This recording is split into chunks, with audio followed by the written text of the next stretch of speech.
Tila meron na pong opsyon at na ginawa itong kampo ng mga Duterte. Ito ay kaugnay ng posible, kasi iba't iba na may mga posibilidad na kalabasan o yung resulta ng impeachment laban po kay BP Sara Duterte.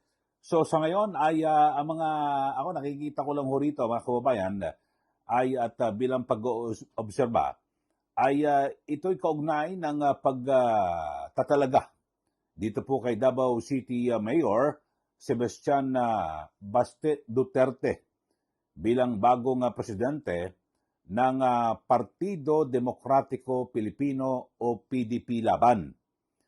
At yun ho, at ayon mismo sa social media post na mga kaalyadong sina Senador Bongo at yung dating party president na si Senador Robin Hood Padilla. Ang 38 anyos na batang Duterte, si Mayor Baste, ay siya po at kapatid ho ni Vice Presidente Sara Duterte. Siya po ang mamumuno ngayon dito po sa PDP Laban.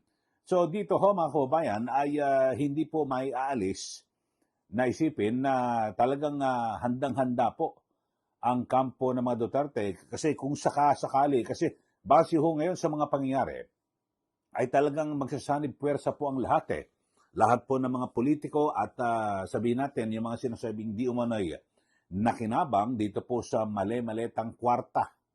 Kaugnay ng flood control scandal at yung sinasabing pambabalahura dito po sa pambansang budget, talagang lahat po ng pamamaraan ay gagawin. Di po ba para hindi po makatakbo at ma-impeach po ito pong si BP Sara Duterte. Di po ba? Kasi meron na mga paunang pahayag ito pong si BP Sara Duterte na hindi niya po paliligtasin at hindi dapat patawarin yung mga sinasabing nagnakaw sa pondo ng bayan. Kaya yan po ay talagang mananagot. So inaasahan natin na kung sakasakali na maging Pangulo ng Republika ng Pilipinas sa 2028, ito pong si BP Sara Duterte, ay kulong po ang lahat. Lahat po ng mga nakinabang at yung mga sinasabi o inaakusahan na ng bulsa ng aabot ho sa trilyong piso. Dito po mula po sa pondo ng bayan. So ngayon ho mga kababayan ay dahil dito ay masasabi ho natin kasi ito pong si Mayor Baste, para po sa kaalaman ng ating mga kababayan, siya po ay, pasok na pasok ho ito. Kasi yung kanyang birthday ay November 3, 1987. So ngayon po ay 2026, pagsapit po ng 2028 presidential election, siya po ay 41 anyos. Anong ibig sabihin ho nito mga kababayan? Siya po ay kwalipikado na tumakbo bilang Pangulo ng Republika ng Pilipinas kung sakasakali ho. At yung binabanggit ho na siya po ay, si BP Sara Duterte, talagang mapagtulungan at ma-impeach o kung hindi naman, halimbawa, dyan po sa Senado, baka biglang magkaroon po ng milagro, may bumaliktad at i-convict ito pong si BP Sara, eto na po. Meron pong opsyon. Kaya lang paano, ano kaya gagawin ho nila, mga kababayan? Kasi base po sa 1987 Constitution, kinakailangan po 40 anyos ang isang mamayang Pilipino bago ho at para po pwedeng tumakbo bilang presidente. Yun ho. So dito ho ay swak na swak. Talagang siniswerte ho ang mga Duterte. Mga kababayan. Samantalang sa kabilang banda ay ito hong yung sabihin natin, yung hindi ko alam, oposisyon ba ho ito o nasa administrasyon, na kung saan ay may mga nagtutulak na ito pong si Vico Soto tumakbo rin pong presidente. Kaya lang ang masaklap ho mga kababayan, June 17, 1989 po siya ipinanganak. Wala ho. Kulang ng isang taon o ilang buwan. Halimbawa, kung June 17 ay May po ang eleksyon, isang buwan kulang.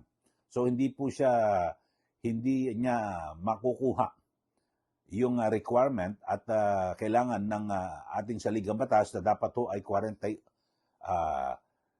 anyos ang kinakailangan na tatakbo bilang presidente ng Republika ng Pilipinas. So wala ho. Samantalang sa kabilang dako, sa kabilang kampo ng mga Duterte, pasok na pasok ho, lumagpas po ng 1 taon Itong si Mayor Baste. Maganda sanang laban, no? Mayor ng Pasig at Mayor ng Davao City. Kaso wala ho hindi po siya kwalipikado. Alam niyo naman ho, ang pagka-presidente, talagang komisyon destiny ho ito wala po sa kapalaran ni Mayor Vico Soto, mga kababayan. So, yun po, at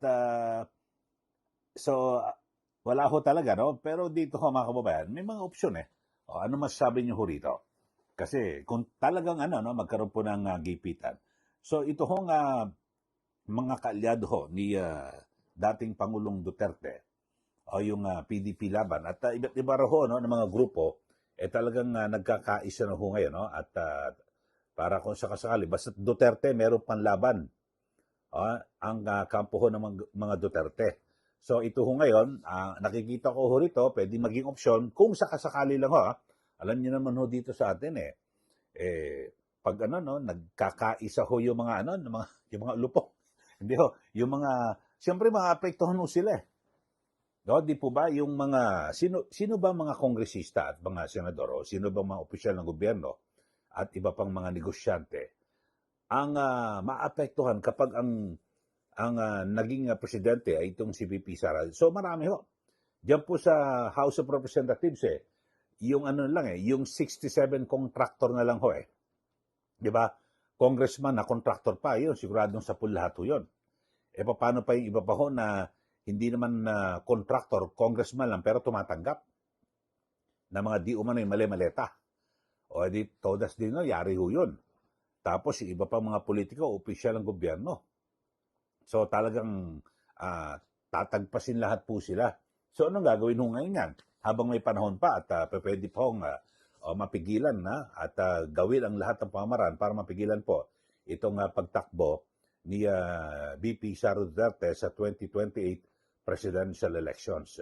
So yun ho, kaya ang ginawa naman ho ng kampo ng mga Duterte, ito ho, inilunsad po ng PDP laban yung coalition, yung RAGE, mga kababayan, at kasabay ho ng pagtatalaga bilang presidente ng PDP laban kay Mayor Baste Duterte. So ano ang nito? Ano ang senyalis po nito at implikasyon?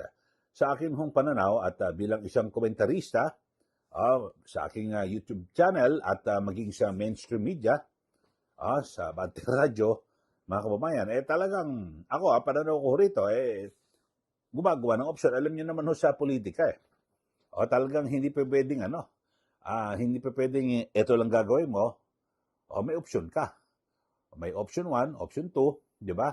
May plan A, may plan B, ganun ho. Pero dito, ano kaya ang plan B ng kasalukuyang administrasyon, ng Marcos Jr. administration? Dahil sa, lumilitaw ho, may plan B po ang kampo ng mga Duterte na pwedeng isalpak ho itong si Mayor Baste Duterte. At pag napanood ko mga kababayan, yung kanyang talumpati, parang kaboses at yung katimbre ho ng kanyang ama na si dating Pangulong Rodrigo Duterte, si Tatay Digong. So, katimbre nga timbre at pati magsalita ho, mga kababayan. So, dito pwedeng mailipat to. Kasi base ho sa mga survey ho ngayon ay patuloy na nangunguna. Ito ho nga si VP Sara Duterte. Di po ba sa latest survey ay talagang malalayo po yung mga sumunod sa kanya. Ito ho yung pre-election preferences for the 2028 presidential elections. March ho ito 2026, Abril ho ito ito pong si VP Sara ay nakakuha ng 35.9% at tumaas pa ho ito kumpara sa nakarang survey ng 3%. So nag-increase ho siya. At ang sumunod ho dyan ay ito pong si Senator Raffy Tulfo na 18.5%. Tumaas din ho ng 5%. At ito pong si dating BP at ngayon Naga City Mayor Leni Robredo ay 15.7%.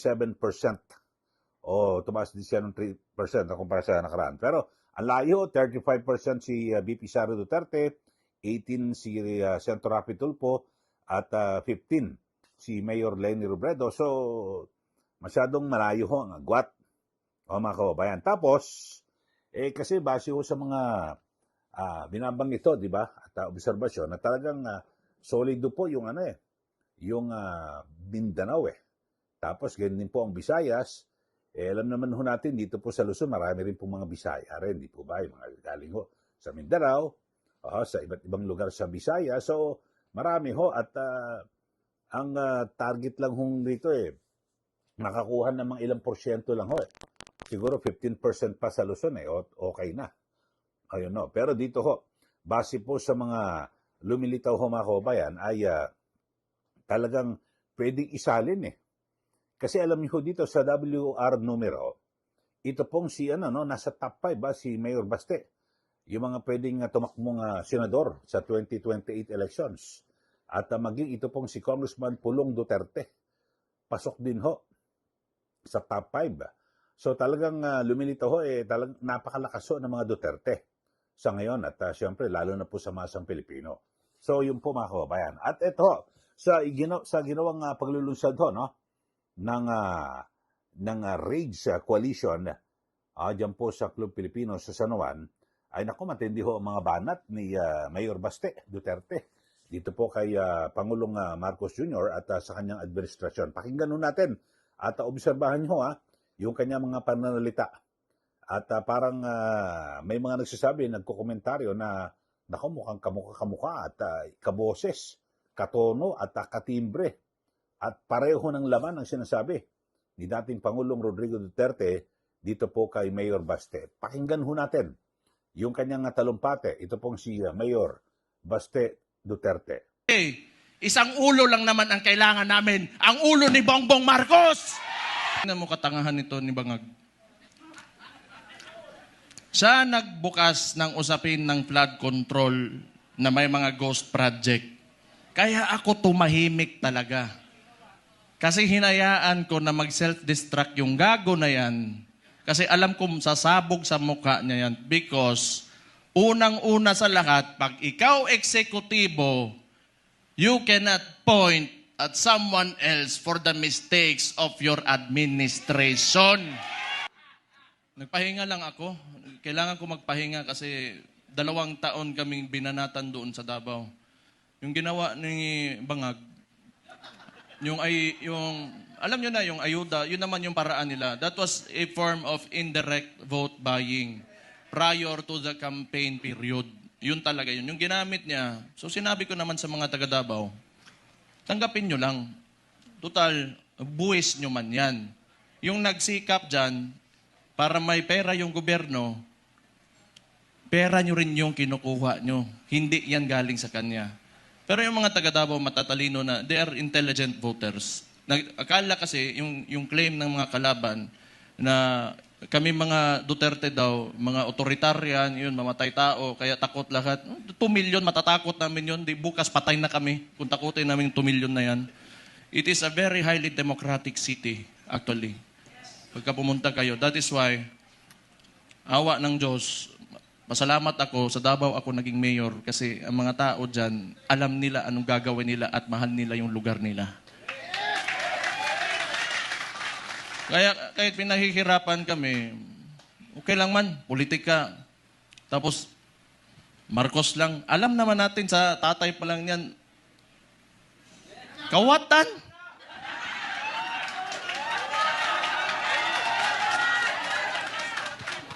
Hindi, kasi ganito yon. Nung nagsimula yung kampanya nung 2022, kasama niya yung kapatid ko, the Vice President, siyempre, inisip ko rin, siguro, itong tao na to, gusto maging presidente, he will redeem the Marcos family name. So, hindi ko naman talaga inisip na may ganun din pala kagago yung tao na yan. Kung siguro nasa isip niya, kung sira na yung pangalan namin, sirain ko na lang lalo. Wala naman akong Political lang to. Kung bahala sila, magalit sila sa akin. Si Auntie Claire, tanawa. Pagkatapos ito, Auntie Claire, si Mayor, basta, lo ni buwanga ka. Oh. Nagpahinga lang ako. Kasi before the midterm elections,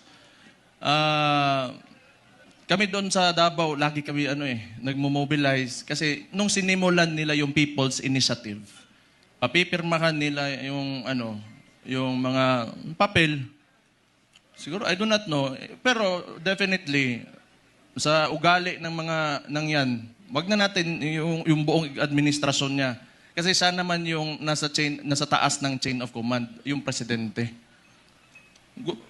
Definitely, ang suspicion namin, it was for term extension. At that early, 1 year or 2 years pa lang, hindi pa nagdadalawang taon yung termino niya, may pa-people's initiative. Parang plebiscite yan noon na nag-gather lang ng mga tao, pinataas yung kamay, o sige, maging diktador na tayo, maging authoritarian regime tayo for 27 years. So that was the attempt of this guy, bangag nga na diya sa Malacanang karon. Kita niyo yung nasa UN siya, ng sipon. May chat GPT na ngayon. Hindi ko naman sinasabi kasi makukulong ako, tapos kakasuhan ako. Pero tingnan na lang, what are the causes of cocaine? Tingnan yung chat GPT. How it will affect your nasal cavity. May cellphone na kayo lahat. Wala. Swindler. He is a swindler. Yung ginawa sa atin, kaya nga naniniwala tayo, kasi akala natin itutuloy niya. Ganito lang naman tayo, kaya nandito tayo lahat ngayon. Kayo. Marami tayong parallel groups. Nilapitan ako ni Sir Mike Defensor, pati ni Speaker Bebot. Na nakita ko sila pagdating nila doon sa bahay ko, patay problema na pud ni. Nagpahinga lang ako kasi grabe yung Pero ang akala nila, tumigil na tayo. Hindi pa tayo tumigil. Anong gusto nila? Lalabas lahat ng ginawa nila. Tingnan mo katangahan nito ni Bangag. Siya nagbukas ng usapin ng flood control na may mga ghost project. Kaya ako tumahimik talaga. Kasi hinayaan ko na mag-self-destruct yung gago na yan. Kasi alam ko sasabog sa mukha niya yan. Because, unang-una sa lahat, pag ikaw eksekutibo, you cannot point at someone else for the mistakes of your administration. Responsibilidad mo yan, ibig sabihin, either hindi ka nag-iisip o kulang ka sa pag-iisip o hindi mo talaga gusto yung trabaho mo. O kita mo ngayon, nag-backfire sa kanya, and they attempted to, lagi nilang ililiko. Doon pinakita naman namin lahat. Sa Davao, walang ghost project, may resibo kami lahat doon.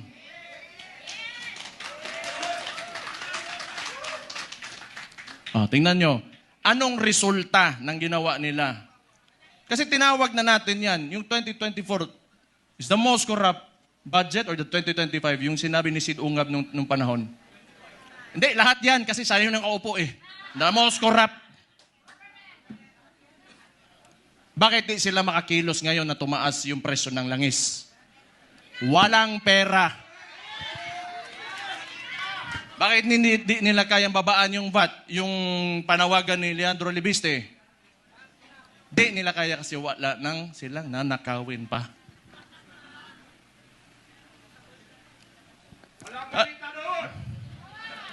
Alam nyo, hindi naman talaga perfecto kahit saan ka pumunta sa buong mundo. May mga lobbyists, the congressmen and the senators, dadaan talaga yung pera dyan because that's the power of the purse. Lobbying and all of that. Pero the estimated loss to corruption Umaabot na sa trilyon. It doesn't make sense anymore. Saan mo pa gagastusin yung pera na yan kung nasa bulsa mo yan? For what? Magkano ba gusto mong, yung kanin mo, gusto mo tag 200 pesos per kilo? Gusto mo yung pinakamasarap na pagkain, pinakamasarap na steak? Ano ba gusto mo sa buhay mo? Yan mga yan, mayayaman na yan. Hindi pa sila nakukontento. Hindi na lang maawa ba? Kita nyo yung mga matatanda na nagmamalingke sa umaga, magdadala ng bayong, tapos pahihirapan mo pa, ngayon tumataas presyo ng lahat. Hindi sa nakatingin sa pangkaraniwang Pilipino, ano ang buhay ng Pilipino. Tapos itong gago na to, patay na buguan eh. Gusto ko man yan, pag inita nila ako, para ano naman, nagpahinga lang ako. Balik na naman tayo, patay na naman sila sa atin.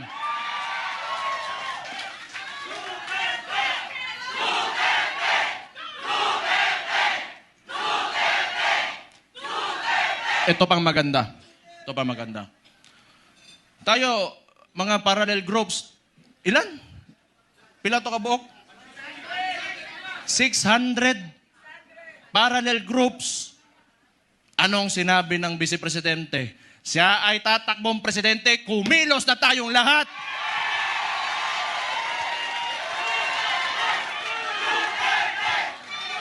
Okay, yan po ang pahayag at manghang po yung mga naging pananalita po ni Mayor Basti Duterte.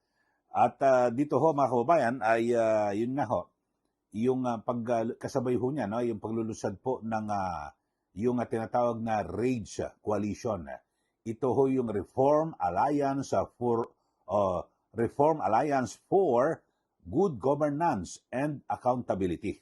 O yan po, at kasabay ho niyan ay nanumpa na po na bilang Pangulo ng PDP Laban, ito pong si Mayor Baste. At talagang isa ho sa pinakamatindi ho. Ang sabi niya, wala ho pinakamagandang mamuno sa atin. Sabi ho ni Senator Robin Padilla, mga Duterte. O yun po. Pero matindi ho yung mga binitawang salita ni Mayor Baste. Kayo na ho humusga at magbigay po ng mga pahayag dito ho sa kanyang mga binanggit. Pero, siyempre, hindi po natin maiwasan na talagang ngayon ho, merong plan A, plan B. O, di po ba? So, abangan ho natin ano kaya ang plan B ng kasalukuyang administrasyon. Dito po kung sakasakali na kasi ngayon, nako, mukhang mahirapan ho sila ngayon. Alam ba, sige, mag-uusap-usap ang mga yan eh.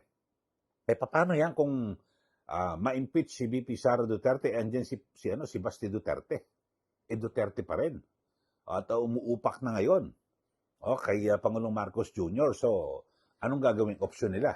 Etong si Mayor Basti Duterte, hindi naman to impeachable officer na pwedeng ipa-impeach at pagbawalan ng makatakbo sa 2028 presidential elections. Napakarami ho ng mga pwede ho mangyari. Hindi po ba? Tapos kung sumablay kay Baste, andyan si Pulong, Congressman Pulong Duterte. So ang dami ho ng mga kwalipikado ho, di po ba? So kasi ngayon ay talagang makikita niyo ho kahit sa mga social media ho, talagang yung pulso ng bayan eh. At talagang tumitindi ho yung hidwaan po sa pagitan po no ng mga Pilipino, depende sa kanilang paniniwalang politikal. Pero sa ngayon ay masabi ko natin na mas nakarami po no yung mga sumusuporta dito po kay BP Sara o sa mga Duterte dahil sa ito masang Pilipino ho mga kababayan eh. Tapos hindi mo maiwasan na pag-iisipin mo, nako, ang dami hong nangyaring kurakutan. But sana kung walang kurakot ho rito na nangyari, di po ba, yung sa flood control scandal na yan, na may sa trilyong piso ang sinasabing nabulsa at base po sa mga lumabas na naunang pagdinig dyan po sa Senado, talagang kumpirmado na nagkabulsahan po, di ba? Talagang matindi ho at yung galit ng taong bayan, hindi natin mapipigilan eh. Pero ngayon, biglang humupa. O biglang tumahimik eh. Naiba po issue at na-focus ngayon sa impeachment. So, titignan ho natin. Kayo ho, anong nakikita ninyo ho rito? Kasi akin para na ho rito bilang isang komentarista, mukhang ang plan B ho ngayon ay ito pong si Mayor Baste. Kung sakasakaling talagang, alam niyo naman, pag nagkaisa ang lahat eh. O, di ba? Kasi kaalyado ng kasalukuyang administrasyon. Alam niyo naman kapag ang gobyerno mahirap kalaban ho. At yung, alam ba, you cannot fight City Hall, di ba? Yung mga ganong kasabihan na ibig sabihin, napakahirap. Presidente, kakalabanin mo. So, lahat ng kanyang kapangyarihan nandyan eh. So, may plan B. Etong si Mayor Baste. Kayo, anong masasabi niyo rito? Sige, magbigay na po kayo ng comment dito po sa ating channel at para malaman ho natin kung ano ang inyong mga nasa loob o yung saloobin dito po sa isyung ito. At sa mga bago lang po sa ating channel, mag-subscribe na po kayo at huwag niyo pong kalimutan na i-like at i-share. Sundan niyo rin po yung aking Facebook account, Eli Saludar. Maraming salamat. Muli, ito po si Ka Eli. Magandang araw po sa ating lahat.